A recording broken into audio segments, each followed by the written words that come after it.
Tell every community, Christ is the answer. Tell every town, every barangay, every city, every province, and every nation, shout, Christ is the answer.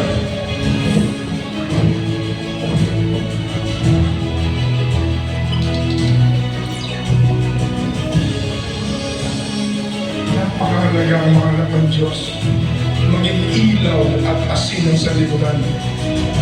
This is indispensable for all people of God, for all Christians purchased with the blood of Jesus, to show to the whole world that we have love and unity, so that the unbelieving world will finally believe and receive and accept Jesus as the Messiah, Jesus as the Christ, the Son of the living God, Jesus as the only Savior of humanity. Everybody say, our God is not dead. Our God is not dead. Jesus is alive. Jesus is alive. Jesus is Lord. Jesus is Lord. Over the Philippines. Over the Philippines. Over Asia. Over Asia. Over America. Over America. Over Africa. Over Africa. Over Australia. Over Australia. Antarctica. Over Antarctica. Over Canada. Over Canada. Over Europe. Over Europe. Jesus Christ. Jesus Christ. The begotten Son of the living God. The begotten Son of the living God is Lord. All over the world. Hallelujah!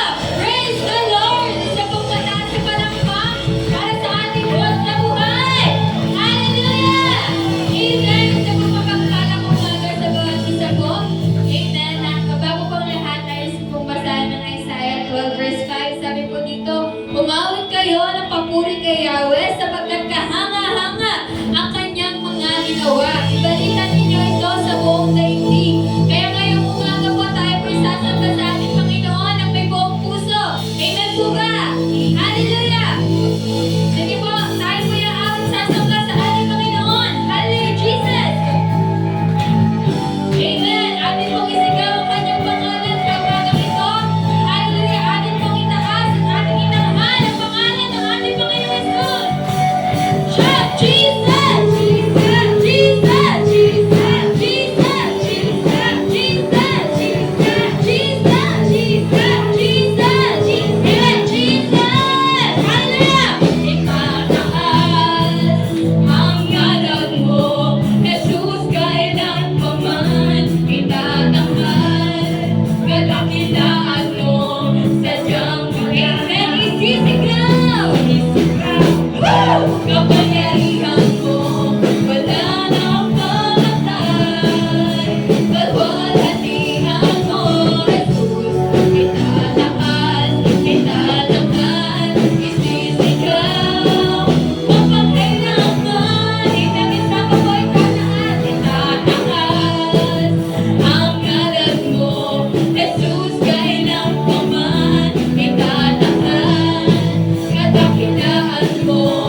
And Lord, ipuin mo, Panginoon, ang aming mga puso.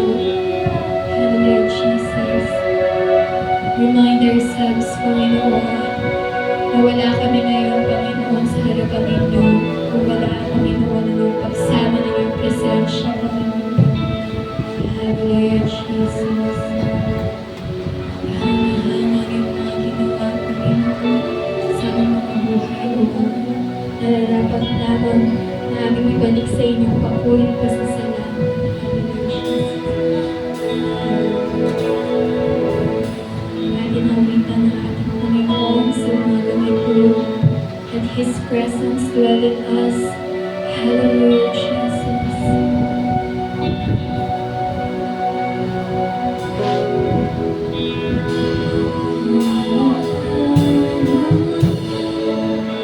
Diyos na dakila, karapat-dapat sa pagsamba. Kaluwalhatian, walang katulad, higit sa sugo ng kaalaman.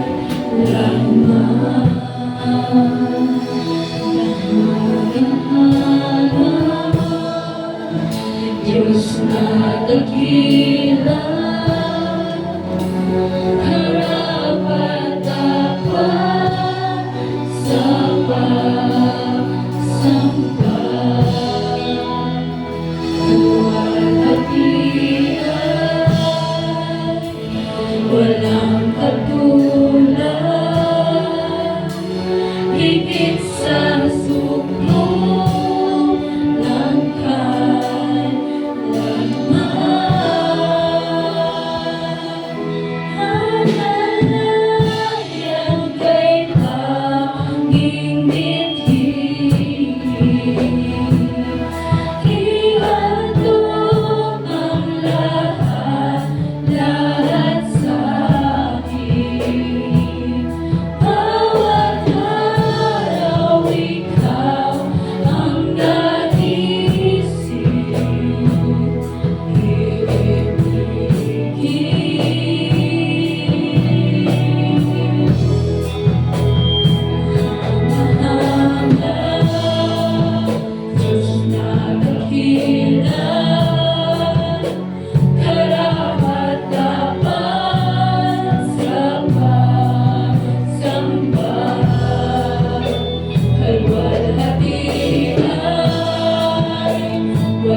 Diyos. Dakila ka at tapat. Hindi ko kami naririnig dahil lang sa mga pangangailangan at sitwasyon namin. Narinig mo kami dahil ikaw ang Diyos. Ikaw ang Diyos na nakagagawa ng lahat ng bagay. Dapat sa mga palakpak. Hallelujah! Hallelujah! Hallelujah! Yes, oh God! Hallelujah! Yes, oh Lord! Hallelujah! Salamat, salamat sa mainam na pastulan. Salamat, salamat dakilang Diyos sa lugaring ito ng iyong ako. Kapahingahan sa lahat ng bagay dakilang Diyos. And Lord, hallelujah, we pray and we offer our blessing to you, O God, our heart, O Lord. Punuin mo po ang bawat puso na naririto ng iyong kapangyarihan. And Lord, hallelujah, babain niyo po kami ang pagdalagin sa araw na ito. At salamat po sa mainam na salita mo na ihahayag sa aming kalagitnaan. Itago mo po ang aming pastora sa iyong mapagpalang kamay at langisan mo po ang kanyang mga labi at maging buhay ang bawat salita na aming maririnig at hindi lamang po namin isusulat sa aming mga ito o pipicture ng aming mga cellphone. At Lord, makapture po ito ng puso't isip namin at malakaran po namin ito at maging gabay sa aming araw-araw na pamumuhay. Hindi kami karapat-dapat, but Lord, you're the great God at karapat-dapat sa pagsamba. Maraming pong salamat. Pinapandila ka po namin sa lugaring ito. At sa lugar na ito, i-establish mo pagkakilang Diyos ang iyong kapangyarihan. Higit sa mga tao hindi kumikilala sa iyo. At Lord, itinatanghal po namin ang aral ng Diyos sa aming kalagitnaan. Higit sa mga taong makaririnig ng salitang ito, dakilang Diyos, na itatatay at isalitain, iyong pong ilalathala na si Jesus ang Diyos. Hallelujah! Yes, oh God! Hallelujah! Let us declare, Jesus is Lord over this place in the name of Jesus. Over this service, oh God. Ito po ang aming dalangin at ito po ang aming pagsamba sa isang Diyos na makakalihigit at nakagagawa ng lahat ng himalang bagay. Amen and amen.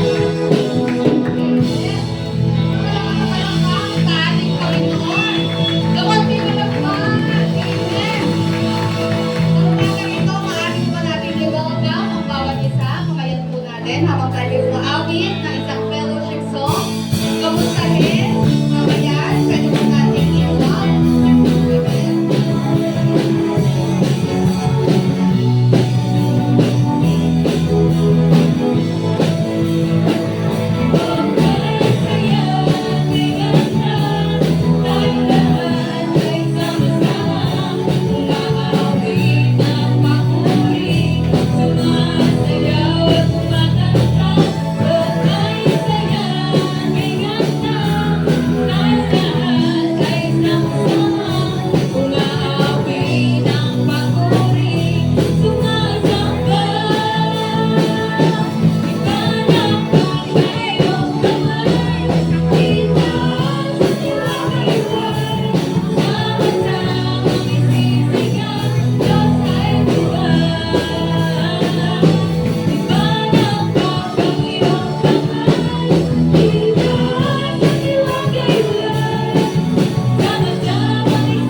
14, I tell you that this man, rather than the other, went home justified before God.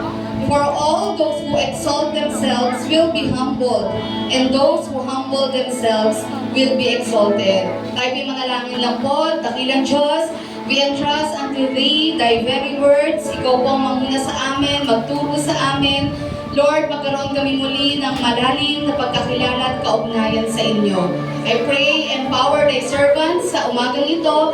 Gamitin mo lamang ako mightily and effectively, Lord, upang ang salita mo ay maibahagi ng maliwanag sa lugar na ito.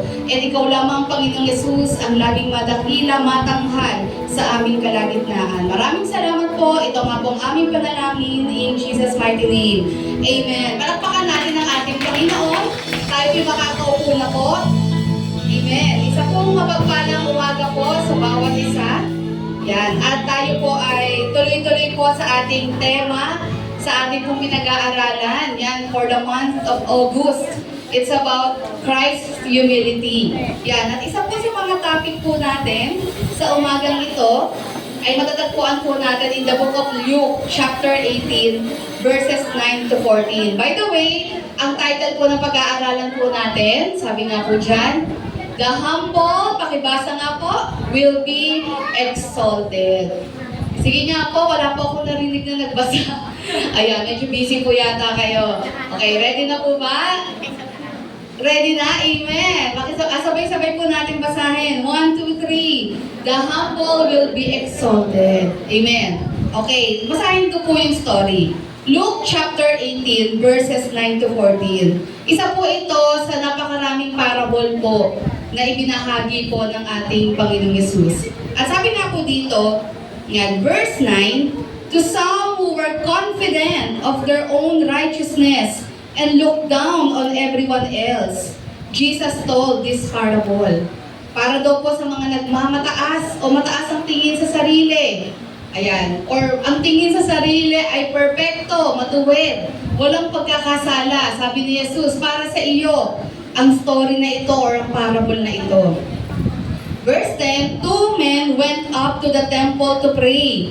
One a Pharisee and the other a tax collector. The Pharisee stood by himself and prayed, God, I thank you that I am not like other people, robbers, evildoers, adulterers, or even like this tax collector. I fast twice a week and give a tenth of all I get. Verse 13, but the tax collector stood at a distance. He would not even look up to heaven, but beat his breast and said, God, have mercy on me, a sinner. Verse 14, sabay-sabay po natin basahin kung nababasa po ninyo. I tell you that this man, rather than the other, went home justified before God. For all those who exalt themselves will be humbled, and those who humble themselves will be exalted. Purihin po ang Panginoon sa kanyang mga salita. Amen. Ayan, so dito, alam ko po na familiar na po tayo sa parable na ito. Yan. At siguro kung ilalagay din natin yung sarili natin sa story na ito, parang maiisip din natin na, Lord, bagamat aminado ako na may mga pagkakataon nagiging mayabang ako, di ba? Or may mga pagkakataon nagiging proud ako, pero parang minsan naiisip mo na, Lord, parang hindi ko naman yata, never ako nag-pray ng ganito. Di ba? Na parang full of confidence. Yan. Pero yun nga po, the fact na naiisip din natin yon is somehow pagpapakita rin ng pagiging proud natin. Amen? Na bagamat hindi man natin to directly sinabi sa Lord na, Lord, nagpapasalamat ako kasi ganito ako, ganito ginagawa ko, mabuti ako. Basically, sabi ng Pariseo, mabuting tao ako.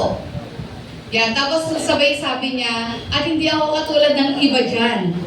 Yan. So, maaaring hindi tayo nagpe-pray ng ganyan kasi napakapangit naman mag-pray ng gano'n. Di ba? Pero, hindi man nakikita sa prayer natin, pero baka sa kilos, galaw at pananalita natin. Baka mamaya, no, nagiging modern day Pharisee na tayo. Ika nga, nagiging mataas ang pagtingin sa sarili. To the point, we look down on others. Iniisip natin, mas mabait tayo compared sa kanya. Ayan, mas mabait, mas matalino, mas ganito. Hindi man tayo katulad sa story na pinag-pray natin sa Lord, yung ating kumbaga nagyabang tayo sa harap ng Lord, pero maaring sa pamumuhay natin or even sa isip natin, maaring hindi mo to sinasabi sa katabi mo, pero maaring habang ikaw ay lumilinga-linga sa paligid mo, naiisip mo na, buti na lang hindi ako ganun, buti na lang hindi ako ganyan. So, nagiging ganito rin tayo. Nagkakaroon din tayo ng ganitong concept o ganitong pananaw sa isip natin. Yan, kaya pag-aralan po natin. Sabi nga po doon, alam niyo po, nung sinabi po ni Jesus itong story na ito, ang reaction po ng crowd after this, talagang nagulat sila, na-outrage talaga sila. Bakit po? Kasi alam niyo po, ang mga Pharisee po kasi, kung i-compare mo itong dalawang character sa parable na ito, ano po ba yung dalawang character? Yung Pharisee, or ito yung religious leader? Ano po yung isa? Yung tax collector. If you will compare them, ayan, ang Pharisee po kasi, during their time, during the first century Israel, panahon ni Jesus, napakataas ng tingin ng mga tao sa kanila. Parang almost perfect. Parang Diyos na nga ang tingin sa kanila eh. Sabi nga doon, they are an image of an achiever and top morality. Ibig sabihin, ang tingin sa kanila parang parang above from the rest. Ayan. So parang ang mga tao, pag dumadaan sila, parang, ay, ito na, yung parang gumagana. Di ba? Yung parang naiilag lahat sa kanila, parang natatakot lahat sa kanila, parang ang dating banal na banal sila. Kasi yung mga Pariseo, napakataas ng pagtingin ng mga tao sa kanila. Ayan. Whereas, yung isang character na ginamit ni Jesus is the tax collector. Totally opposite ng Pariseo. Kung ang Pariseo po ay ginagalang, mataas ang pagtingin, nilulook up ng mga Hudyo, ang tax collector naman po, ito po yung pinaka-worst of the worst sinner or outcast. Ayan. So, ang tawag po kasi nila sa mga prostitutes, sa mga tax collector, sinners. Ito yung mga lantaran yung pagkakasala. Bagamat lahat naman tayo sinner, pero ito yung kitang-kita na talagang sila ay nagko-commit ng kasalanan. I-compare saan po? Sa tax collector. Yung tax collector, yun yung total opposite ng religious leader na ito. Ito po yung kinamumuhian ng mga tao. Bakit? Yan, siguro para mag-gets natin, kasi iniisip natin, grabe naman yung mga religious leaders sa mga tax collector, bakit ganun naman ang pagtingin nila? Pero bakit iba ang pagmamahal at habag na pinakita ni Jesus sa kanila? Okay, para maintindihan natin, ganito po yung mga tax collector. Unang-una, they serve the Roman Empire. Ang mga Romano po, sila po during that time ang nag-conquer sa Israel. Basically, sila po ay kumukuha ng tax. Nagko-kolekta ng pera sa mga tao. To the point na minsan nandadaya pa nga sila eh. Kumbaga, ito lang yung tax, dadagdagan nila yon. At okay lang yun sa mga Romano. As long as ibibigay nila sa mga Romans yung karampatang pera na dapat para sa kanila. Kung tutubuan nyo yan, kung mandadaya kayo, bahala kayo. Gawin nyo lang yan. At ang matindi, lahat tinatax nila kahit yung mga mahihirap. Walang-walang pera. And to the point na nag-e-extortion na sila. Ano ba yung extortion? Nagdadala sila ng mga thugs. Yung mga talagang panakot. Sige, hindi kayo magbabayad. Yan, yung tipong babaliktarin nila yung mga lamesa, babaliktarin nila yung mga upuan, sisipain nila yung mga bahay. Kumbaga tatakutin, pag hindi kayo magbayad, pasimula pa lang ito. Pagbalik namin at wala pa rin kayong ibibigay, di ba? Sisirain na namin itong buong bahay ninyo. Magtago na kayo, parang ganyan. So, magigets nyo kung bakit ganun na lang kaasar ang mga Hudyo sa kanila.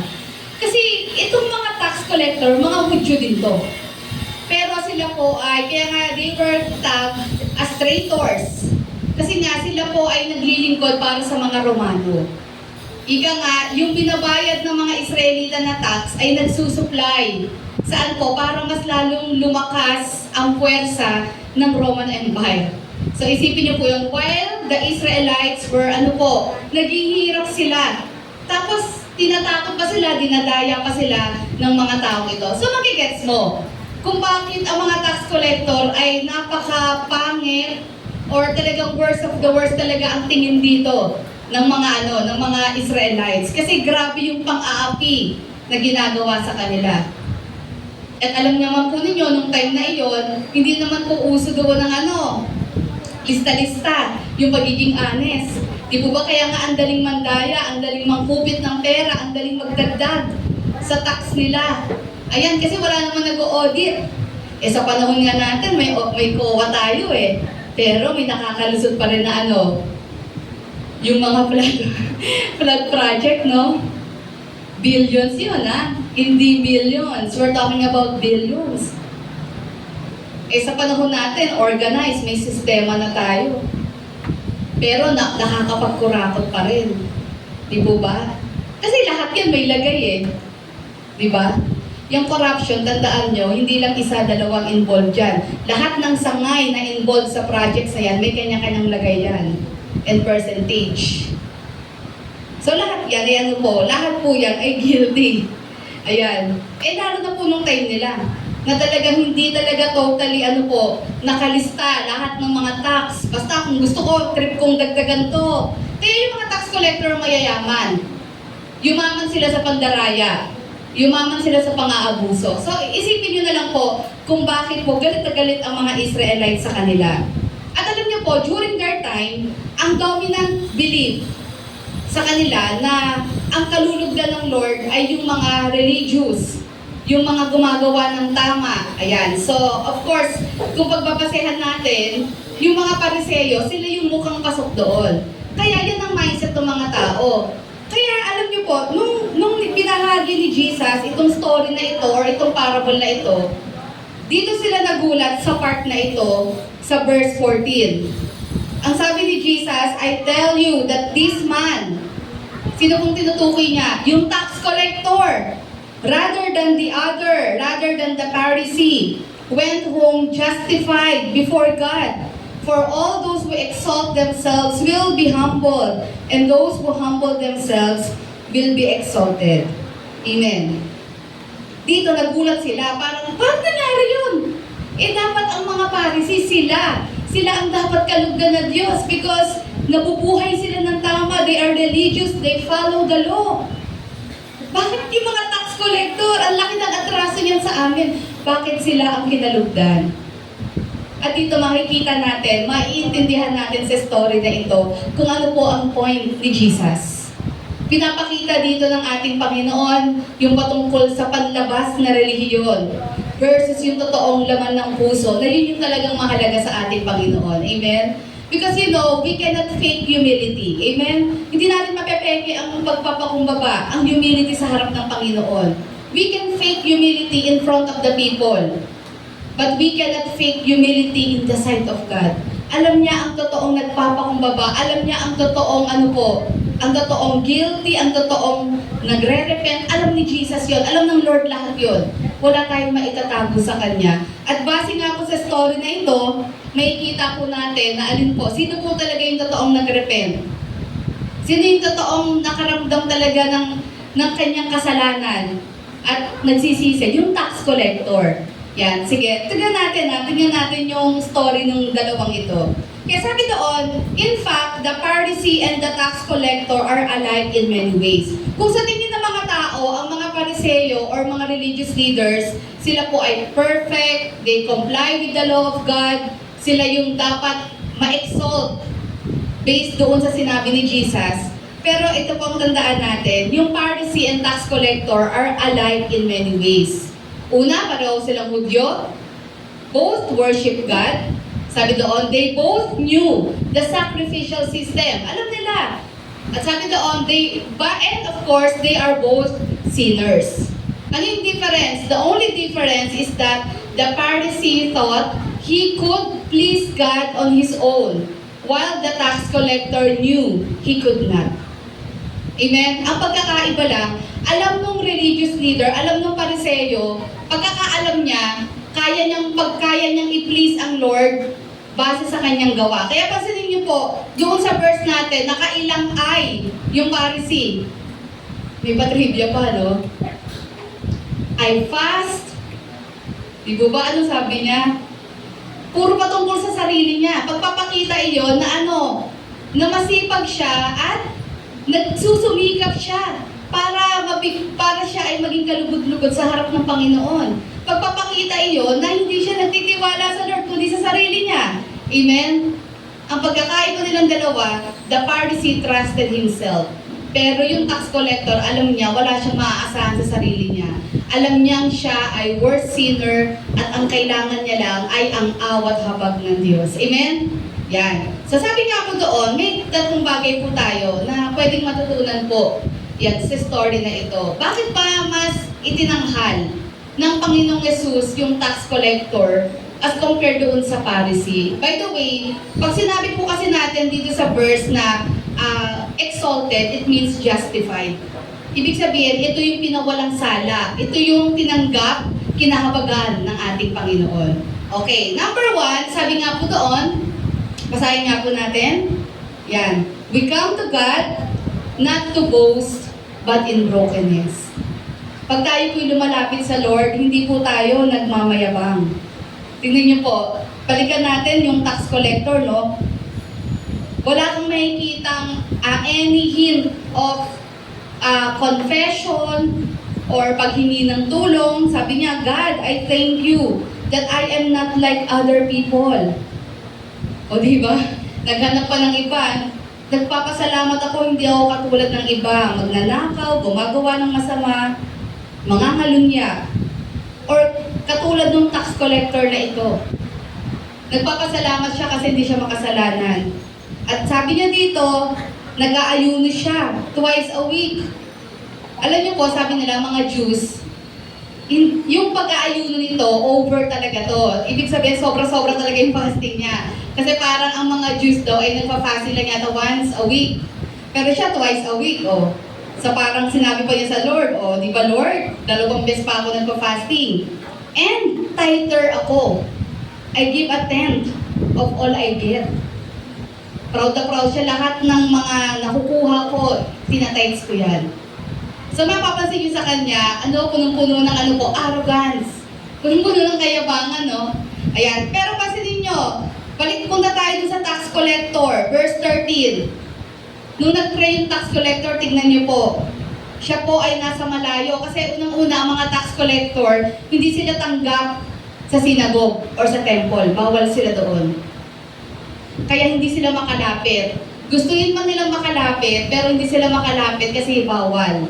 Kasi nga yung tingin nga sa kanila ay worst of the worst sinner. Sabi daw, no, but the tax collector stood at a distance. Ibig sabihin, ang layo niya, pero nakita pa ng Pharisee. Oh, ibig sabihin, nagpe-pray, but kino-compare niya yung sarili niya sa iba. Dapat pa nagpe-pray ka, di ba? Dapat sa Lord ka lang nakafocus. Amen? Pero nakita pa niya yung tax collector. Di ba? Sabi doon, but the tax collector stood at a distance. He would not even look up to heaven. Hindi nga siya makatingin sa langit. But beat his breast and said, God, have mercy on me, a sinner. Yun lang ang sinabi niya. Maawa kayo sa akin, ako'y makasalanan.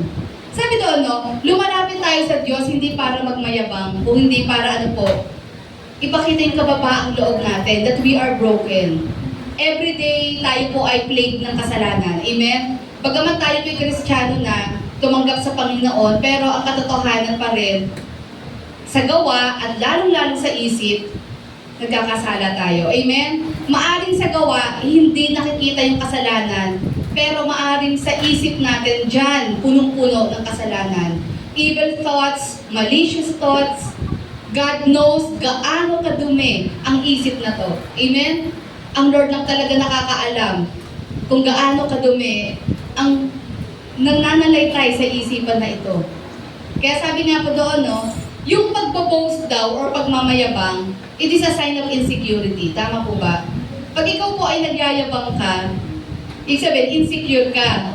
Ayan. At sabi doon, boasting is a sign of self-centeredness. Sabi nga, right things can be done for the wrong reasons. Alam niyo kung tutuusin, okay, fine. Yung ginagawa ng Pharisee, maganda naman yun. Wala namang mali sa ginagawa niya. Nagpa-fasting siya. Siya po ay nagtatides. Wala namang masama sa ginagawa niya. Ang masama doon, alin po? Ang masama kasi doon, yung pinagyabang niya, tapos ikinompare pa niya ang sarili niya.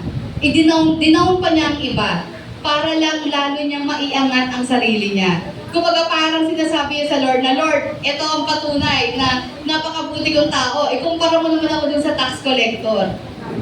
Pag ikaw yung tao na mahilig kang mag-down ng iba para iangat ang sarili mo, ibig sabihin, mayabang ka. Ibig sabihin, insecure ka. Minsan, no, pag may kinokorek kang tao, parang hindi masyado maayos yung galaw mo o pagkanta mo. Tapos ang isasagot sa'yo, mas okay naman ako compared kay ganito. May na-encounter ba kayong ganun? Na yung kinikriticize mo nicely, syempre para for the improvement, tapos ang sagot sa'yo, kumpara naman kay ganito. Mas okay naman yung pagsayaw ko, yung pagkanta ko. Kaya may na-encounter akong ganyan pinagsabihan ko. Sabi ko, hindi maganda yung ganyang attitude. Una, hindi ka mag-grow pag ganyan ang mindset mo. Kasi lagi ka maghahanap ng mas nakabababa sa'yo. Hindi ka mag-exert ng effort na i-hone yung talent and skills mo. Pangalawa, pagkapakita yan na insecure ka. Lumayabang ka. Ibig sabihin, ayaw mong tumanggap ng criticism, hahanap ka ng iba na sa tingin mo, mas bababa kaysa sa'yo. Ayan. Kaya parang ganito yun parang ganito yung ginawa nitong tax collector. Para lalo niyang iangat sarili niya, ikinompare niya ang sarili niya dun sa tax collector, nung Pharisee. Ayan. Kaya sabi nga doon, right things can be done for the wrong reasons. Yan. Wala namang masama doon sa mga na-accomplish ng Pharisee, pero yung motibo niya, na nilift up niya yung sarili niya, nadipit niya na yung purpose niya. Nadipit niya na yung purpose niya ng paglapit sa ating Panginoon. Besides, kung ano man yung ginagawa natin sa Lord, hindi naman natin dapat ikwento o sabihin niyo sa Lord. Tama po ba? Ayan, bakit? Letter A, sabi nga po doon, basahin natin.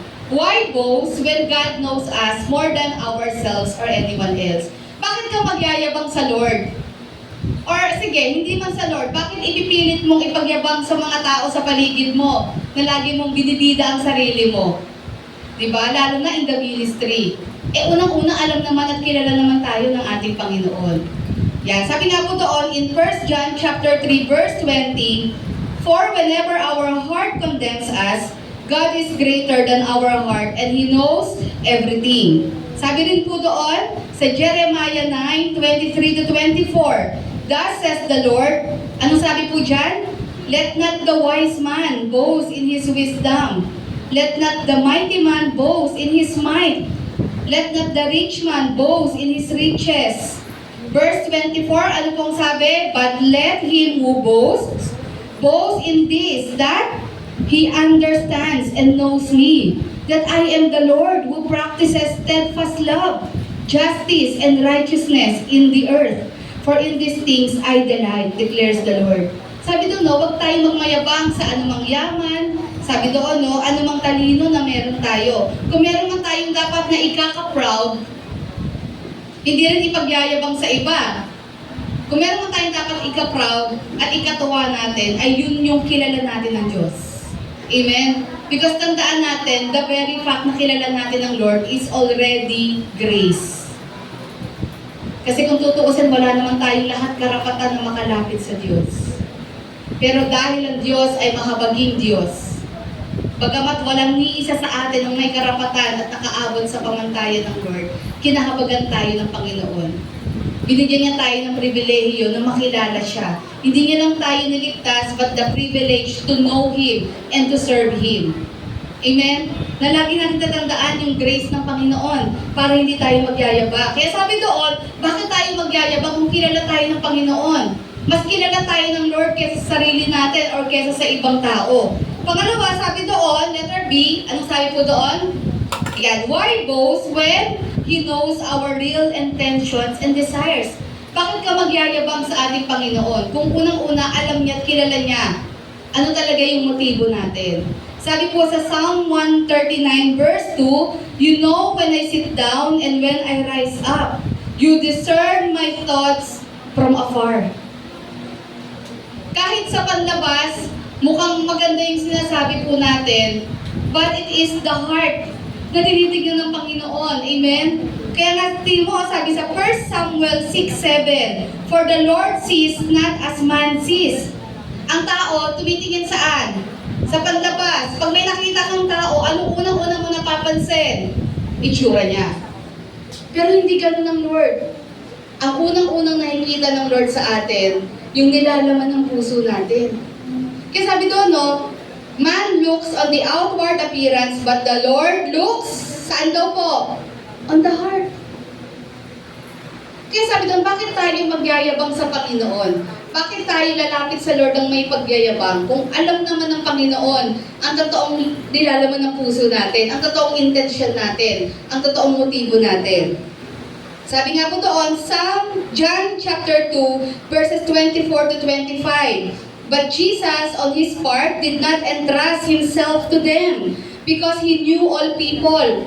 Ito yung mga tao na tuwang-tuwa kay Jesus, gustong sumunod kay Jesus. Pero nakita niyo si Jesus, sabi doon, kilala niya ang mga tao, alam niya ang mga tao. Alam niya na hindi totoo yung mga ibang taong naroroon. Kaya sabi doon, hindi niya pinagkakatiwala ang sarili niya sa kanila. Verse 25, and needed no one to bear witness about man, for he himself knew what was in man. Hindi kailangan sabihin ng isang tao sa Lord, Lord, si ganito, ganito ugali yan, Lord, madamot yan, Lord, mayabang yan, Lord, ano yan, mapaghiganti yan, Lord, si ganito, ano lang yan, plastic yan, Lord, pero ang totoo, iba ugali niyan. Sabi doon, hindi kailangan ng Lord pakinggan yon. Kasi kilala ng Lord lahat tayo. Amen? Nakakatuwa yun, no? Sabi doon, no? He needed no one to bear witness about man, for he himself knew what was in man. Minsan, nagsusumbong tayo sa Panginoon pag nasaktan tayo. Pero tandaan po natin, nagsusumbong tayo sa Lord at nag-i-specify tayo ng someone. Pero tandaan nyo, unang-una, God is just. Sabihin mo sa katabi mo, God is just. Sabihin, kung may mali mong nagawa yan sa'yo, ang Diyos ay patas. Ang Panginoon ko ang maghihigante. Amen? Huwag natin ilagay sa kamay natin. Huwag tayo mag-pray na, Lord, ikaw na bahala, gumawa ka ng kung ano mang mangyari sa Kanya. Hindi rin malulugod ang Lord sa ganong prayer. At sasabihin natin, Lord, ganito siya, ganito siya. Alam ng Lord, kilala tayong lahat. Minsan we justify ourselves kahit sa prayer na kunyari, meron tayong hindi nakasundo. Lord, kasi kaya naman kami nag-away, ganito kasi siya, ang hirap niyang kausap, ganyan-ganyan. Minsan na naisip ko, ganun ka ng ganun sa Lord, kung tutuusin, ang Lord naman nakakaalam sino talaga tama at mali sa atin.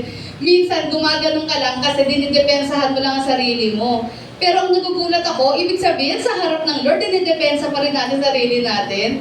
Parang iniisip ko nila, mahiya naman tayo, kilala tayo ng Lord.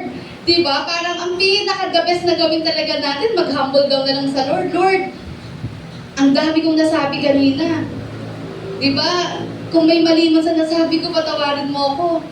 Pag lumapit sa Lord, wag na tayong mag-defend ng sarili natin. Pag lumapit sa Lord, mag-humble down na tayo. Whether ang thinking mo, tama ka o mali ka. Di po ba? Kasi kilala tayo ng Lord eh. Bakit tayo magyayabang sa Panginoon kung alam niyo naman yung totoong intention and motive ng heart natin? Kaya nga, ang ganda-ganda ng prayer na to, Psalm 19 verse 14 ni David, anong sabi niya? Ito dapat prayer natin, let the words of my mouth and the meditations of my heart be acceptable in your sight, on your side, O Lord, my rock and my redeemer. Amen? Ito dapat maging prayer natin. Na Lord, may the words of my mouth at lalong-lalo na yung meditations ng heart ko maging katanggap-tanggap sa iyo. Amen? Kaya sabi nga po doon, letter C. Ano pong sabi sa letter C? Basahin natin. Why boast when God has the authority alone to exalt us? Bakit mo itataas ang sarili mo sa Lord? Parang ganito minsan. Lord, matagal na po ako nagsiserve sa inyo. Ang sipag ko sa Bible study, masipag po ako mag-aral, masipag po ako sa gawain. Pero bakit, Lord, hindi mo pa rin ako pinopromote hanggang ngayon? Ganito pa rin ang ginagawa ko. Or kahit sa trabaho, Lord, bakit ganito? Ang sipag-sipag ko, pero hanggang ngayon, ito pa rin trabaho ko. Lord, pinaromote mo nga ako, pero yung sahod ko, ganun pa rin. Ganun ba ngayon? Pinaromote, kaya yung iba ayaw ma-promote, kasi daw kahit ma-promote ka, yung sahod mo ganun pa rin. Nadagdagan lang daw yung trabaho. Kumbaga, by name na lang yung promotion. Ayan, minsan, para bang pagpapakita kasi yun ng kawalan ng pagtitiwala sa Lord. Parang sinasabi mong hindi alam ng Lord ang ginagawa niya at hindi ka kilala ng Panginoon at hindi tama yung timing ng Lord. Sabi po sa 1 Peter chapter 5 verse 6, ang sabi po dyan, humble yourselves therefore under God's mighty hand that He may lift you up in due time. Naniniwala po ba kayo na merong perfect timing ang Lord sa lahat ng bagay? Amen. So kung naniniwala tayo doon, bakit kine-question natin ang Lord sa mga bagay-bagay sa buhay natin? Bakit lagi natin kino-compare ang sarili natin sa iba? Na Lord, bakit ganun na yung success niya? Bakit ganito pa rin ako? Bakit hanggang ngayon andito pa rin ako? When we know, merong tamang panahon ang ating Panginoon sa lahat ng bagay. Amen? Pagpapakita yun ng kawalan ng pananampalataya at pagtitiwala sa Lord. Pangalawa, ganito din ang isipin natin. Okay, unang-una isipin natin may perfect time ang Lord sa lahat ng bagay. Pero pangalawa, isipin din natin, baka may mali sa akin. Di po ba?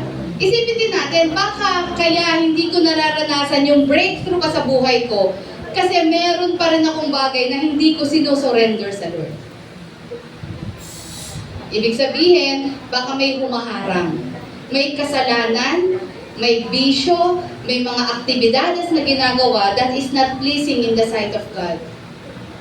Na nagiging dahilan kung bakit hindi ka pa talaga totally i-promote ng Lord. Pwede rin kasi yun. Huwag lang tayong magreklamo. Kasi pwede naman yun eh. Outwardly, we are performing. Kaya may mga artista, may mga celebrity, magaling sila mag-perform. Kasi kabuhayan nila yon. They need to entertain people.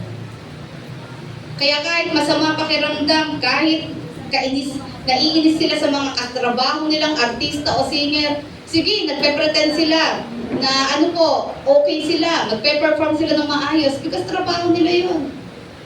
Nagpe-perform sila, kailangan nila mag-perform. Pero ang Panginoon kasi hindi lang naman performance ang hinahanap ng Lord. Dapat yung ginagawa natin sa ministry ng Lord ay dapat bunga ito ng ng malalim na ugnayan at relasyon natin sa Lord. Bunga ito ng malalim na kagalakan na nakukuha natin sa Lord. Hindi tayo nagpe-perform para masabing para mag-earn ng points. Pag ganun ang mindset natin, katulad din tayo ng Pariseo. Na na parang lahat ng ginagawa natin, binibilang natin. Parang listahan, sa tindahan. Tapos pagdating ng araw, pamumukha natin sa Lord, Lord, tingnan mo, yan lahat ang accomplishment ko. May resume ka ko. Ito lahat ang na-accomplish ko. In my 20 years of being a Christian, ito. Hindi naman yun ang hinahanap ng Panginoon. Ang hinahanap ng Lord, baka something is wrong with your attitude. The very fact na ganun ka mag-isip, may problema na talaga sa ugali. Di po ba? Ibig sabihin, may sense of yung yabang na. Di ba? May pride sa sarili. So, sometimes ang Lord, hindi talaga tayo ine-exalt ng Lord. Kasi nakikita niya na meron pang dapat ayusin sa ugali. Kailangan pang mag-humble down. Kasi pag hindi naayos ang ugaling yan, tapos pinoromote, lalong layabang yan. Lalong lalaki ang ulo niya. Tama po ba? Yan. Kaya, pag meron tayong pinagpipray sa Lord, isipin natin, una, maybe hindi pa ito ang time ng Lord. Magantay tayo. Sabihin mo sa katabi mo, patience. Pangalawa, maaring may problem pa tayo sa ugali natin. Magpakatotoo tayo at i-check natin ang mga sarili natin. Sabi ko, when we try to boast, when we try to boast what we are doing as we come to God, it is a clear sign of lack of faith to Him. Yan. Nagpapakita ito na walan tayo ng kawalan ng pagtitiwala sa ating Panginoon. Yan. Sabi nga doon, whenever we boast our spiritual achievements, it means we do not acknowledge God's grace but live by works. Pag lagi po natin na pinagyayabang yung mga nagawa natin, kahit hindi sa Lord, ganito, kahit indirect, o sige, hindi mo sinasabi sa Lord yan, pero pinagyayabang mo sa mga tao sa paligid mo. Ayan. Hindi halatang pinagyayabang, pero, di ba, God knows kung pinagyayabang. Diba? Basta, kunyari, kwentuhan, then yung kwento mo is 98% about yourself. Ayun. Sa kwentuhan nyo, no? Tapos lagi mo isisingit yung sarili mo. Kahit nag-iba na yung topic, pipilit pa rin natin ipasok yan. Reality yun, kahit sa church. Totoo po yun. Kaya sabi nga doon, no, kapag tayo, pinagyayabang natin ang mga na-accomplish natin na sa Christian, ibig sabihin, we do not rely on God's grace. We live by works. Hindi natin namamalayan nagiging modern day Pharisee tayo. At sabi nga po doon, pangalawa, let God do the lifting. Ayan, sabihin mo nga sa katabi mo, let God do the lifting. Sabihin, wag mong ilagay sa pedestal yung sarili mo. Nakakahiya kasi yon yung ipopromote mo yung sarili mo. Ayan. Hindi naman tayo showbiz personalities para ipromote ang sarili natin, di ba? Yan. Sabi nga doon, let God do the lifting. Recognition should come not from self, nor from men, but from God. Siyempre, ang recognition, unang-una sa sarili, invalid yan. Bias ka sarili mo yan Natural, talagang pupurihin mo yan. Yung namang recognition ng iba, bagamat nakakatuwa, makapakinig, makarinig na nare-recognize ka ng iba, pero huwag ka pa rin mag-dwell doon. Di po ba? Huwag mo pa rin isipin na ito yung ito yung magbibigay ng significance sa'yo. Ay, pinupuri ako ng tao, lalo akong nalilift up, lalo akong namomotivate. Paano kung di ka na pinuri? Ay, ayoko na mag-church kasi wala na nakaka-recognize sa mga efforts ko. So, kung may mag-recognize man sa'yo, pasalamatan mo pa rin ng Lord. Amen? Pero sabi nga doon, ang pinaka-valid na recognition pa rin, walang iba, kundi yung recognition na galing kanino? Kay Jesus. Amen? Sa ating Panginoon. Di ba yung topic natin last week? Si John the Baptist, he was recognized by no less than Jesus himself. Si Jesus mismo ang nagtaas kay John the Baptist. Gusto niyo rin po ba yung ganun? Na ang Lord? So, number one, sabi nga daw, huwag tayong magmayabang. Huwag tayong ma-excite na iparada ang ating mga trophies. Hayaan natin ang Lord ang mag-recognize sa atin. Huwag nating laging ipangwento ang mga nagawa natin. There are things na pwede namang atin na lang at sa Lord. Kasi in the first place, ginawa mo naman yan para sa Lord. Amen? Yan, so bakit kailangan pa natin ipagyabang? Pangatlo, yung heart natin. Kung ikukwento natin ito, let us make sure, ikukwento natin ito hindi dahil gusto natin ipagyabang, kundi dahil gusto natin gawing testimony para maitaas ang ngalan ng Panginoon. Kaya minsan ako, sa totoo lang pa nag-testify, pinipili ko talaga. Alam niyo yon na parang, Lord, okay ba talaga to? Tama ba yung puso ko dito pag sinabi ko ito? Kasi baka mamaya, kaya ko lang gustong sabihin ito kasi gusto ko lang magmayabang. Alam niyo yun? Ika nga ipa-filter natin yung heart natin. Amen? Kasi at the end of the day, ang nagmamatter pa rin yung motibo ng puso natin. So sayang lahat ng sasabihin at gagawin natin kung hindi rin naman kalulugdan ng Lord. Dahil mali yung motibo. Amen? Ayan. Okay, number 2. Sabi nga po doon. Basahin po natin. Number 2. We come to God not just with a bent feet, but with a bowed heart. Ayan. Sabi nga doon, our physical posture won't matter if the posture of our heart is not showing any form of humility in the sight of God. So, sabi nga doon, baliwala yung physical, outward appearance natin. Kung yung puso naman natin ay hindi talaga totoong nagpapakumbaba sa harap ng ating Panginoon. Alam niyo po, yung Pharisee, nung nagpe-pray siya, nakatayo siya.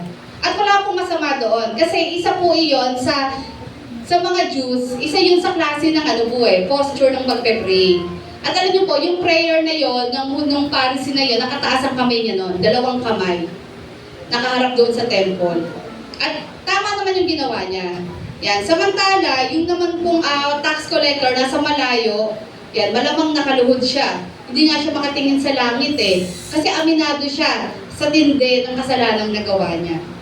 Dito makikita po natin na kahit anong gawin natin outwardly, kahit anong maging itsura natin, pero kung ang puso naman natin ay hindi naman talaga repentant, hindi naman talaga nagsasorry, nagsisisi, baliwala din lahat ng ginagawa natin para tayong nagpapalabas lang.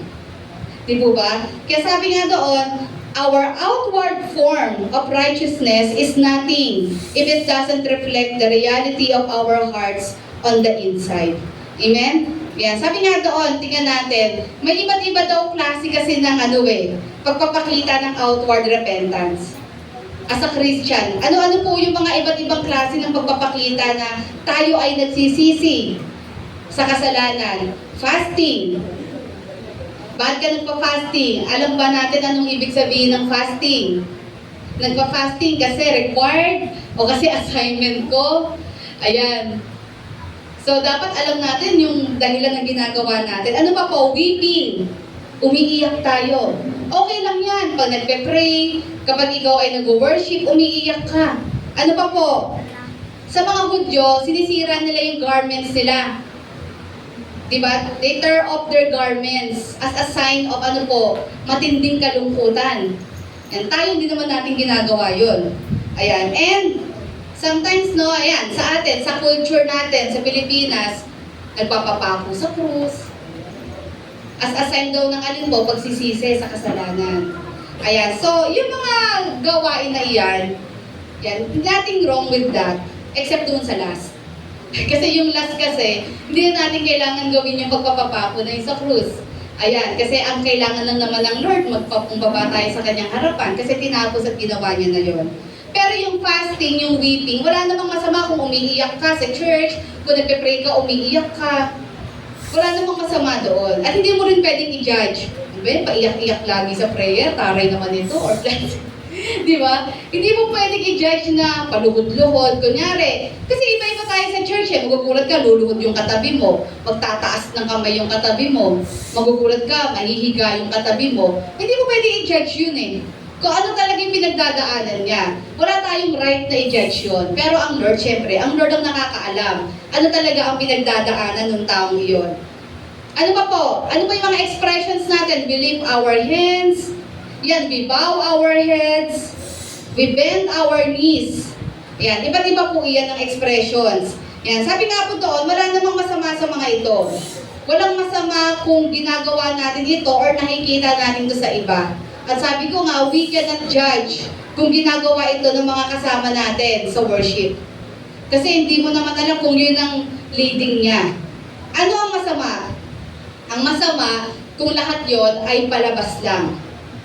Pero yung puso talaga ay hindi naman talaga coincide sa ginagawa outwardly. Yun ang masama. At wala kang ibang niloko doon kundi sarili mo. Tama po ba? Wala tayong ibang niloko doon kundi sarili po natin. Kaya letter A, sabi nga po doon, pakibasa natin, it is not about rent clothing, but rent hearts. Ang ganda-ganda ng sinabi po dito ni Joel. Joel chapter 2, verse 13. Sabi po niya sa mga Hudyo, rend your heart and not your garments.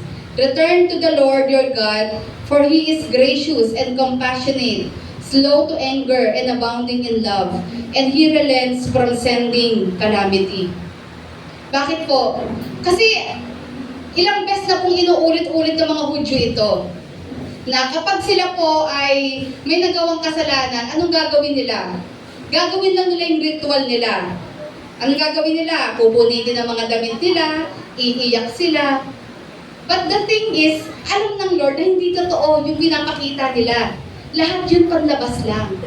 Kaya grabe po yung message ni Joel, ni Prophet Joel dito sa mga Hudyo. Ang sabi niya dito, yung puso nyo, punitin nyo, hindi ang pananamit nyo. Ibig sabihin, ilang beses nilang ginagawa iyon at nakikita ng Lord na hindi naman talaga sila nagsisisi. Kundi lahat yon palabas lang para masabing, mag-fasting kayo. Kasi meron tayong maling nagawa sa Diyos, mag-fasting tayo, punitin natin yung mga garments natin. Kumbaga, nagiging ritual na lang. Ginagawa mo na lang ang mga bagay-bagay dahil ritual na lang, pero wala na talaga doon yung puso. Wala na talaga yung pagsisisi doon. Nagpe-pray tayo, and as we pray, sasabihin natin, Lord, patawarin mo kami sa aming mga kasalanan.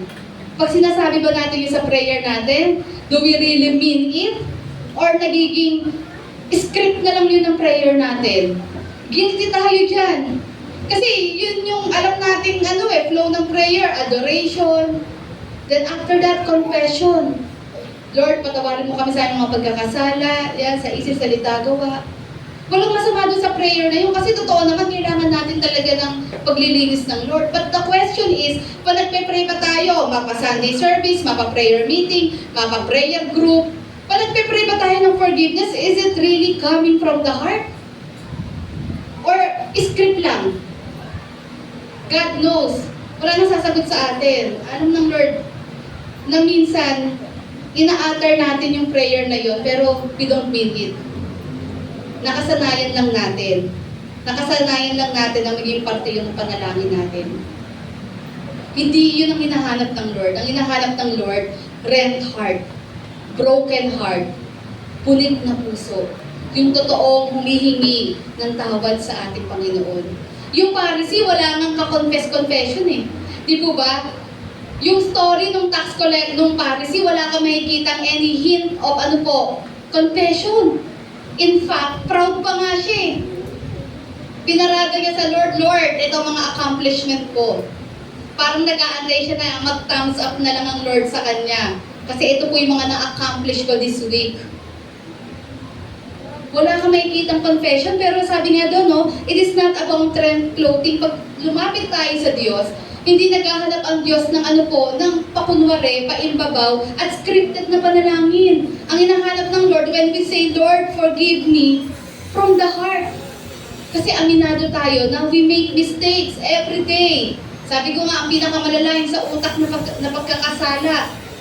Hindi ka man magsalita ng masama, hindi ka man kumilos ng masama, hindi ka man manghampas ng tao, hindi ka man pumatay ng tao. Pero kung yung utak natin, puro basura ang umiikot kan, negative thoughts, malisyosong pag-iisip. Katulad din tayo ng murderer. Katulad din tayo ng adulterer. Amen? Pare-parehong kasalanan yun. Kaya sabi doon, no, it is not about rent clothing, but rent hearts. Kung maalala nyo, Isaiah chapter 58. Sa mga Hudyo po ulit ito, sa Southern Kingdom. Ano po ang sabi po dito ni Prophet Isaiah? About true fasting. Mahaba po kasi yan, basahin nyo na lang po. Ito na naman po kasi sila. Nung sinabi po ng prophet may kasalanan, may pagkakamali, kailangan mag-repent, alam na alam nila ang dapat gawin. Tear off their garments, magsuot ng sackcloth, mag-ayuno. But the problem is, puro palabas na lang. Lahat yon puro ritual na lang.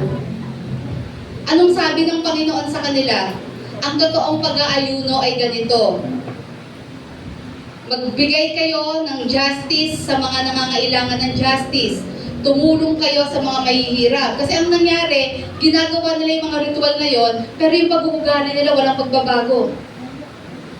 Nandadaya pa rin sa kapwa, nagdadabog pa rin sa kapwa. Kaya sabi ng Lord, through Prophet Isaiah, ang totoong fasting na hinahanap ko para kalugdan ko kayo ay hindi yung fasting na yan, kundi magbago kayo ng pag-uugali ninyo. Baguhin niyo yung mga maling asal at maling gawa ninyo. Practice mercy, justice, practice sharing, being generous. Yan ang totoong fasting. Amen? Kaya minsan, no, hindi natin pwedeng sabihin na, Lord, ang dami ko na-accomplish, masipag ako, etc. Pero kung yung ugali naman natin, hindi nagko-coincide. Masipag tayo, nagagawa natin ng ayos yung mga task natin in the ministry. Pero kung yung ugali naman natin, masama pa rin. Walang pagbabago. Baliwala yun. Amen? Baliwala lahat ng ginagawa natin. Hindi pa rin tayo kalulugdan ng Lord. Letter B, ano pong sabi dyan? Sa letter B, it is not about fluency, but sincere prayer. Ano pong sabi sa Matthew chapter 6, verses 5 to 8? And when you pray, sabi ni Jesus, do not be like the hypocrites, for they love to pray standing in the synagogues and on the street corners to be seen by others. Truly, I tell you, they have received their reward in full. Verse 6, anong sabi dyan? But when you pray, ano dapat gawin? Go into your room, close the door, and pray to your Father who is unseen. Then your Father who sees what is done in secret will reward you. Verse 7, and when you pray, do not keep on babbling like pagans. Napakaraming words, napakaraming sinasabi, napakaraming salita, unnecessary words. Na minsan, binabanggit mo na lang sa prayer para i-fill in yung prayer. Pero hindi naman talaga galing sa puso. For they think they will be heard because of their many words. Do not be like them, for your Father knows what you need before you ask Him. Ang hinahanap po ng Panginoon, hindi yung galing sa pananalangin. Ang hinahanap niya yung sinserong pananalangin. Tignan niyo po yung prayer ng tax collector. I-compare niyo doon sa prayer ng Pharisee. Ang daming sinabi ng Pharisee na ang ending puro about himself. Pero tignan niyo po yung prayer ng tax collector. Ano ang prayer ng tax collector? Simpleng-simple lang. Ano sabi niya? God, have mercy on me, a sinner. Simple lang yon pero galing sa puso. Sabi doon, we should remember prayer is not an exhibit, but a relationship. Amen?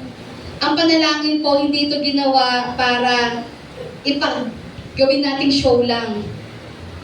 Or para, hindi lang ito puro public prayer. It is a relationship. Let us remember, prayer is made para ito yung nagpapa-establish at lalo nagpapatibay ng relasyon natin sa Diyos. At sabi nga doon, it is not about how long or how beautiful the words we utter. Minsan sa umaga, nagising ka para lang masabing nag-pray kung ano-ano pinagsasabi mo. Di po ba? Ako, aminado ako, guilty ako doon. May mga times na I wake up in the morning, then kasi late na ako, pero for the sake na masabi ko nagpe-pray ako, then minsan yung sinasabi ko, parang hindi ko na rin alam kung ano yung sinasabi ko. Pero after ko mag-pray, alam ko sa sarili ko na hindi okay yung prayer ko. Aminado ako doon. Tapos alam niyo minsan, yung prayer pa na parang mas naramdaman ko, yung prayer pa na habang ako'y naliligo, o habang nakain ako, o habang nagbabiyahe ako. Kasi yun yung sincere prayer ko na talagang, Lord, sorry kasi yung prayer ko kanina, hindi naman prayer yun Alam mo yun, parang for the sake lang na masabing nag-pray ako. Minsan yung mga sincere prayer, hindi nakikita sa umaga, sa gabi Minsan nakikita yan kapag nasa, gitna ka ng matinding problema sa buhay. Tama po ba? Minsan, doon na nga lang tayo nagpe-pray kapag meron tayong malaking problemang kinakaharap.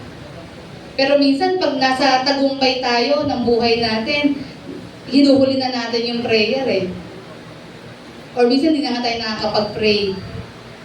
Minsan, yung prayer natin, sabi ko, ako sa akin lang yun Of course, case-to-case basis tayo. Sometimes, yung masasabi kong sincere prayer ko, hindi talaga sa paggising sa umaga o pagtulog.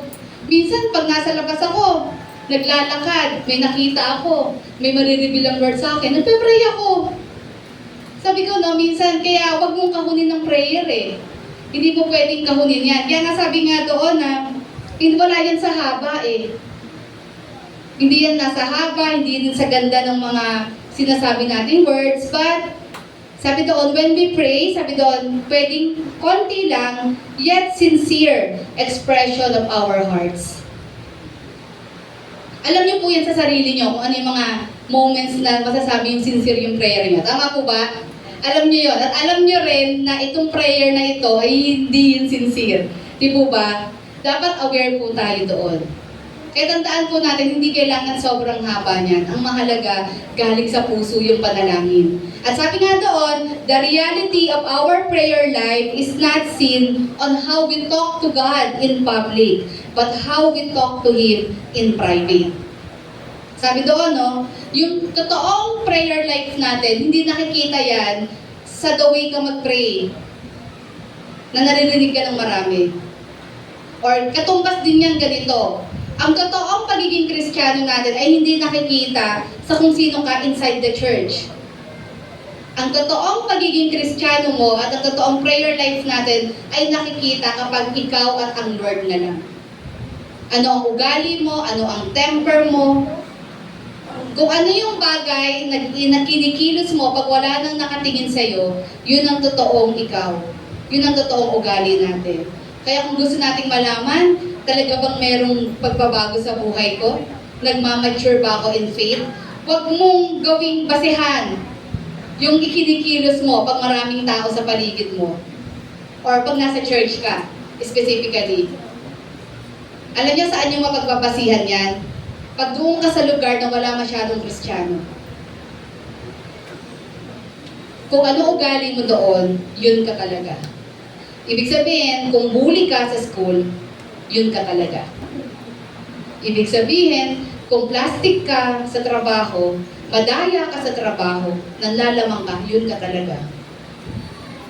The same with our prayer life. Ang prayer life natin ay hindi nakikita in public kung sino tayo, pag ang Lord na lang at tayo. Amen? Alam niyo na habang nagpe-pray yung Pharisee, yung lugar kasi sa temple na yun na pinagpe-prayan nila, kita yan ng mga tao. Ito yung sinasabi ni Jesus in Matthew chapter 5 na huwag kayong maging katulad nila na nagpe-pray para magpa-impress. Kaya nandoon sila, pag nakita ng mga tao, ay, ayan na si ganito. Ito na yung rabbi, ganyan. Yung puri-puri sila ng mga tao because of the manner of their prayer. Sabi ni Jesus, pag nag-pray kayo, hindi ganon. Ang totoong pananalangin, pumunta kayo sa kwarto nyo, yung kayo lang, between you and the Lord. Yun yung papakinggan ko at yun ang kakalugdan ko. Bakit nasabi? Hindi, okay, ganito Hindi porque nag-opening prayer ka dito ay hindi papakinggan ng Lord. Ang pinaka-point ng Lord doon, kasi during that time, marami nagpe-pray in public na nagpe-pray lang para magpakitang gilas. Nagpe-pray lang sila para masabi ng mga taong mababait sila, para masabing matutuwid sila. Yun ang point ni Jesus doon. Hindi naman sinabing, so sabihin na nag-pray ako kanina, hindi galing sa heart ko yun. Hindi ganon. Siyempre, ikaw lang nakakaalam nun. Kung talagang ikaw at ang Lord lang nakakaalam nun. Kung nung nag-pray ka pa kanina, galing sa puso mo yun. Walang pwedeng mag-judge sa'yo sa lugar na ito. Ikaw lang at ang Lord. Pero yun nga, ang point kasi dito, during that time, nagpe-pray ang mga religious leaders para magpakitang gilas. Na imbis na ang prayer ay gawin nila as a form of deepening their relationship with God, ang nangyari, ginagawa na nila itong showmanship na para magpakitang gilas. At yun yung ayaw ng Panginoon. Any actions, any form na ginagawa natin in the ministry, siguraduhin natin na wala tayong ibang dahilan kung hindi dahil sa paglilingkod at pagmamahal sa Lord. Pero kung merong ibang motibo yan, ilapit natin sa Panginoon at ihingi ng tawad yan sa ating Panginoon. Amen? Ayan, kung meron tayo, kakanta ka, tutugtog ka, pero iba ang motibo mo. Magtuturo ka, pero iba ang motibo mo, ihingi natin ng tawad sa Lord yan. Hayaan natin pabuhin ng Lord ang pag-iisip at ang puso natin. Hindi tayo pwedeng kumilas tumayo dito na may maling puso. Kasi at the end of the day, sayang lang lahat ng gagawin natin. Kasi hindi ka lulugdan ng Panginoon.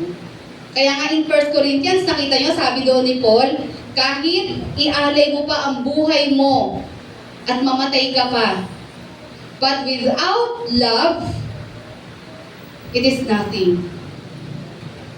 Kung wala namang pag-ibig dyan, kung hindi mo naman ginawa yan out of love for God, baliwala yan. So matindi yun, matinding sacrifice yun. Yan. Kaya sabi nga po doon, and last, number 3, anong sabi nga po dyan? We come to God not to condemn others, but to confess our sins. Ano ba ang purpose ng prayer? Alam natin, prayer is a relationship. Amen? Ano ba ang purpose ng prayer? Ang purpose ng prayer, of course, to communicate with God at to confess our sins. Kasi kung meron man tayong consistently nagagawa araw-araw, ano po yun? Magkasala. Tama po ba? Masakit mang sabihin, pero yun ang totoo. If there is one thing na consistent tayo mga tao, lalo na tayo mga Kristiyano, yun ay magkasala. Kaya nga dapat tayong laging mag-pray, kasi dapat lagi tayong umaamin, nagsisisi sa ating Panginoon sa pagkakasala natin. Sabi doon, no? Pansinin niyo yung Pharisee and tax collector? Ano ginawa ng Pharisee? Nag-confess ba siya ng kasalanan? No! Ano ginawa niya? Nag-condemn siya. Ginudge niya. Sabi niya, salamat. ay hindi ako gumagawa ng masama, hindi ako nangangalunya, hindi ako pumapatay, at lalong-lalong hindi ako katulad ng publikano na to. That's condemning others. Nag-pray para i-condemn ang iba. Versus yung prayer nung tax collector. Ano yung prayer ng tax collector? That is a prayer of confession. Ano sabi niya? God, have mercy on me, a sinner. Sabi nga doon, no, letter A, tandaan po natin, God has all the right to condemn us, yet He showed grace. Kung meron mang may karapatan mag-pronounce ng condemnation sa ating mga tao, walang iba kundi ang Diyos. Because God is a holy, righteous God, at tayo makasalanan. Siya ang may karapatan na tayo po'y husgahan, hatulan, tayo po'y i-condemn. Sabi doon, no, Luke chapter 6, verse 37, basahin nga po natin, do not judge, and you will not be judged. Next, do not condemn, and you will not be condemned. Next, forgive, and you will be forgiven. Amen? Sabi doon, no, ito ang lagi nating tatandaan, na tayo po ay mga makasalanan na kinahabagan lang ng Lord. Sinners, saved by grace. At kahit matagal na tayong Kristiyano, wag na wag mawawaglit ang katotohanan na yan sa puso natin. Kasi kung tatanggalin natin yan, papasok talaga ang yabang sa puso natin. At minsan, ilulukdown mo yung iba, i-compare mo sa sarili mo, tapos i-condemn mo yung iba. Minsan, no, di natin namamalayan, nagiging ganyan tayo. Whenever we judge, pag madali tayo nag-judge, doon sa ibang tao sa paligid natin. Sabi nga doon, no, tayo po ay makasalanan. Bagamat Kristiyano na tayo, ba't nandito pa tayo sa mundo, prone pa rin tayo sa kasalanan. So, ibig sabihin, yung grace lang talaga ni Jesus ang nag-hold sa atin. Amen? Yung habag lang talaga ni Jesus ang nagiging dahilan. Kung bakit kahit marami tayong nakokomit na kasalanan, andito pa rin tayo. Nagagamit pa rin tayo. Nakakapagturo pa rin. Diba ba? Nabubuhay pa rin tayo. Lahat yan, grace lang ng ating Panginoon. Kaya sabi doon, if we are sinners, what makes us above the others? Kung tayo po'y makasalanan, sino tayo para masabi natin higit tayo kaysa sa iba? Eh pare-pareho lang tayo. Kesyo matagal ka ng Kristiyano, bago ka ng Kristiyano, walang level yon. Pantay-pantay pa rin tayong mga makasalanan na kinaawaan lang ng Panginoon. Not because may nakita siyang maganda sa atin, but because He is the God full of love, full of grace. Kinaawaan at kinahabagan yan lang tayo. Sabi nga doon, no, the Pharisee may have followed the rituals. Maaring yung Pariseo, tama yung sinabi niya, nagawa niya lahat yan. Nagpa-fasting siya, nagda-tithe siya, hindi siya masamang tao, sabi niya. Pero sabi niya doon, ang hindi niya nare-realize, ano yung pinakamatinding kasalanan na meron siya dahil doon sa kilos at pananalita niya. Ito yung pinaka-worst sin actually, pride. Kasi may tinatawag tayong mga flagrant sins. Ibig sabihin, ito yung mga lantad na kasalanan. Pagpatay, pagre-rape, pangangalunya, yan lantad yan. Malinaw sa sikat ng araw, kasalanan yan. At kahit sabihin natin, hindi ako rapist, hindi ako murderer, hindi ako nangangalunya, hindi ako kurakot. Kahit sabihin natin, hindi tayo kasama doon sa mga yon. Pero kung ang puso naman natin ay punong-puno ng pride, ito yung yung mga inner sins natin na hindi nakikita ng iba. What makes us different from them? Ito yung pinipinpoint ni Jesus. Kaya nga naalala nyo, kinokondemn ng mga religious leaders si Jesus. Bakit siya nakikisalamuha doon sa mga tax collectors, sa mga Pharisee, sa mga prostitutes? Sabi ng mga religious leaders, akala ko ba ang alam namin galing ka sa Diyos, yun ang makilala mo. Pero bakit yung mga taong yan ang kasalamuha mo? Anong sabi ni Jesus? Hindi yung mga magagaling or walang sakit ang nangangailangan ng doktor. Kung sino daw yung mga may sakit. Naparito siya para kanino? sa mga makasalanan, hindi para sa mga matuwid. Ang point lang ni Jesus doon, wala kasing matuwid talaga sa mundo. Naparito siya sa lahat ng tao kasi even the religious leaders, hindi man sila murderer, hindi man sila adulterer, pero yung yabang na meron sa puso nila, yung taas ng tingin nila compared sa mga ibang Hudyo, ay kasalanan din. Yung pagiging mayabang nila, yung pagmamataas nila sa sarili nila. Kaya sabi nga po doon, no, God has all the right to condemn us, yet He showed grace. Ang Lord, no question, pwede niya tayong i-condemn. Deserve natin na makondemn tayo ng Lord. Because He is God. Pero nakita nyo, hindi niya in-exercise yon. Instead, pinakitaan niya tayo ng kahabagan. At ang pinakamatindi pa noon, yung kaparusahan, syempre dapat may maparusahan eh. Ay ano po, siya pa rin ang umako. Para lamang kahabagan tayo. Para lamang mapatawad tayo. Amen? Kaya sabi doon, letter B, ayan, letter B, sabi doon, we come to God for our personal issues and sins that needs to be dealt with. Lumalapit po tayo sa Panginoon, hindi para sa issues ng ibang tao. Lumalapit tayo sa Lord para i-deal ang mga personal issues natin. Kasi tayo pa lang, marami na tayong problema at kasalanan. Bakit may time ka pang mag-pinpoint ng iba? Eh kung bibilangin lang natin ang mga kamalian natin, hindi na natin mabibilang eh. Yung mga issues natin. Ang nakakaloka doon, ba't may time ka pang mag-pinpoint ng iba? Ibig sabihin, self-righteous pag ganon. Kaya nakita niyo yung kaya nakita niyo po yung Pharisee. Bakit ganun yung prayer niya, walang confession? Ibig sabihin, ang tingin ng Phariseo, matuwid siya. Ang tingin niya, na-complain niya lahat ng dapat niyang gawin para kalugdan siya ng Diyos. Pero ano yung ending? Tingnan natin mamaya. Sabi ito, 1 John chapter 1, verses 8 to 9. Pakibasa po natin. If we say we have no sin, sinong niloloko natin? Sarili natin. We deceive ourselves and the truth is not in us. Verse 9, if we confess our sins, He is faithful and just to forgive us our sins and cleanse us from all unrighteousness. Sabi nga po doon, lumalapit po tayo sa Panginoon kasi tayo po ay humihingi ng tawad, nagpapakumbaba at nagsisisi sa ating mga kasalanan. Kapag tayo po, katulad ng Pharisee, ay lumalapit sa Lord para magmayabang, it goes to show we are self-righteous. Pero sabi nga doon, kaya tayo nagpe-pray sa Lord kasi aminado tayong mahina tayo, nagkakasala tayo, at kailangan natin ng daily grace and mercy ng Panginoon sa ating mga buhay. At ito ang hinahanap ng Panginoon. Kaya tingnan niyo po, ano yung verdict? Dito na po ako magtatapos. Ano ngayon ang hatol? Sino ngayon ang kinalugdan? Is it the Pharisee or is it the tax collector?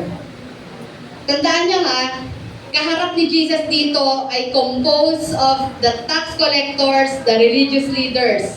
Sabi niya dito, I tell you that this man, tax collector, rather than the other, Pharisee, went home justified before God. Imagine niyo na lang po yung reaction ng mga tao. Parang ganun sila. Paano nangyari yun? Hindi pwede. Bakit yung tax collector ang kinalugdan? Isipin niyo na lang po yung outrage nung time na yun, nung sinabi to ni Jesus. Sabi niya, I tell you that this man, rather than the other, went home justified before God. For all those who exalt themselves will be humbled, and those who humble themselves will be exalted. Alam niyo, ang dali lang kausapin ng Panginoon. Pag nakita ng Lord, ibig sabihin, kahit gaano ka-terrible ang kasalanan natin, pero kung totoo ang pagsisisi mo, ganun din kabilis ang pagpapatawad ng Lord. Amen? Dito ko nakita yan eh. Kasi if you will compare, di ba, parang, ito hindi natin ginagawa ito, pero parang, ito kasalanan ko. Ito ang tindi ng kasalanan. Pero kahit ano bang kasalanan yan, kung totoo, ibig sabihin, wala yan sa ginawang kasalanan. Kundi nasa tao yan kung paano siya maghumingi ng tawad at magsisi sa kasalanan. Ganun din kabilis ang pagpapatawad ng Lord. Sino po ang in-exalt ng Lord? The tax collector. Kasi siya yung totoong nagpakita ng pagsisisi at paghingi ng tawad sa Panginoon. James chapter 4 verse 6, anong sabi po? God opposes the proud, but shows favor to the humble. Tandaan po natin yan. Kaya sabi doon, tayo po'y tumayo. Ayan. Next slide po natin. Ito na yung last. It is not the man who thinks he is good who is justified, but the man who knows he is wicked and is repentant that is justified. Ulitin ko, anong sabi dyan? It is not the man. Hindi daw yung tao na ang iniisip niya na siya ay mabuti, hindi daw ito yung pinapawalang sala o itinataas ng ating Panginoon. Pero sino daw po? Kundi yung tao na alam niya na siya ay makasalanan at siya'y humingi ng tawad, ito ang pinapawalang sala o itinataas ng ating Panginoon. Amen? So sa umagang ito, isa itong paalala ng Panginoon sa atin na gaano ka man katagal na Kristiyano na, ano man po yung naabot mo na sa pagiging Kristiyano mo ngayon, kailangan wag pa rin mawala sa puso natin yung pagpapakumbaba lagi sa harap ng Lord. Tandaan natin, lahat ng bagay na meron tayo ngayon, hindi tayo nagkaroon yan dahil sa sipag at galing natin. Lahat ng meron tayo ngayon ay mga libreng kaloob ng Diyos para sa atin. Ito'y habag lamang ng Diyos sa atin na ang nais niya ay gamitin natin para mas itanghal pa ang pangalan niya. Para gawin pa natin yung pinagagawa ng Lord na ano po, na ipakilala pa siya sa buong mundo. Ibig sabihin, the more na tumatagal tayo sa Lord, the more na naglilingkod tayo sa Lord, dapat mas lalong nagpapakababa. Hindi yung the more na tumatagal sa Lord, tumataas ng tumataas. Alam ko po, minsan, pumapasok pa rin ang yabang sa isip natin. Totoo po yan. At kung ma-discern natin at maramdaman natin na may yabang sa isip natin, humingi agad tayo ng tawad sa Lord. Tanggalin po agad natin, i-review agad natin itong mga ganitong klase ng pag-iisip. Huwag nating hayaang i-entertain ito. Kasi pag hinayaan po natin i-entertain yung yabang, yung pagiging proud, pwedeng lumalayan mag-worsen pa yan sa atin, sa puso natin. Kaya sabi nga po doon, ano ang susi? Para lagi tayong mabuhay ng may kapakumbabaan, kababaang loob lagi sa Lord. Remember God's grace. Sabihin mo nga sa katabi mo, remember God's grace. Lagi nating tandaan na it is only by His grace alone. Sa lahat ng bagay, let us acknowledge we do not deserve any good thing that we have right now. Lahat yan ay dulot lamang ng habag, biyaya at awa ng Diyos sa atin. Lagi natin ilagay sa isip natin yon para hindi tayo madaya ng kaaway. Amen? Tayo po'y manalangin sa umagang ito, dakilang Diyos. Una po sa lahat, lumalapit po kami at humihingi ng tawad. Patawarin niyo po kami sa napakaraming pagkakataon, Lord, na kami po, Lord, ay naging mayabang sa maraming kaparaanan. Titignan namin ang aming sarili na mas mataas kaysa sa iba. Patawarin mo rin kami, Lord, kung may mga pagkakataon na yung mga ginagawa namin ay wala ng pag-ibig. Ginagawa na lang namin for the sake of just doing it or performing it. Patawarin niyo rin po kami kung even sa mga panalangin namin, hindi na nagiging sincere yung prayer namin. Para na lang masabing nag-pray kami. Patawarin niyo po kami kung hindi kami nagiging mindful sa lahat ng mga actions namin. Patawarin mo kami, Lord, na bagamat wala man kami physically na ginagawa sa kapwa namin, pero Lord, alam niyo po ang isipan namin na punong-puno ng mga bagay na hindi kalugod-lugod sa inyo. Lord, wala kaming maililihim sa inyo. Patawarin niyo po kami, Panginoon. Lord, bigyan niyo po kami lagi ng mapagpakumbabang puso. Lagi naming ma-acknowledge ang iyong kahabagan, ang iyong biyaya sa aming mga buhay. Na Lord, gaano man kami katagal, ano man ang maabot namin, saan mo man i-promote ang bawat isa. Lord, bitbit pa rin namin ang katotohanan na apart from you, Lord, we cannot do anything. Lord, hindi lang po ito banggitin o sambitin ng mga labi namin, but isabuhay po talaga namin, Panginoon. Help us to wait sa tamang panahon mo, Panginoon. And turuan niyo rin po kami, Lord God, na saliksikin lagi ang aming mga puso sa lahat ng sasabihin, sa lahat ng gagawin namin. Na Lord, lagi po namin i-check ang motive ng puso namin kung ito po'y nakakapagbigay ng kaluguran sa inyo. Lord, ikaw po ang patuloy na manguna sa aming mga buhay in everything that we do, hindi lang sa loob ng church, especially when we are outside this church, sa mga lugar na malayo, sa mga kapatiran namin, sa mga lugar na walang nakakakilala sa amin.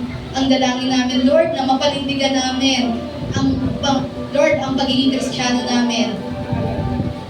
Na hindi ito, Lord God, magiging paimbabaw lamang, Panginoon, kundi, Lord, makita mo ang totoong Kristiyano sa buhay ko ng bawat isa, ang totoong binago mo, Panginoong Yesus, ang totoong mananampalataya at nagsuko ng buhay sa inyo.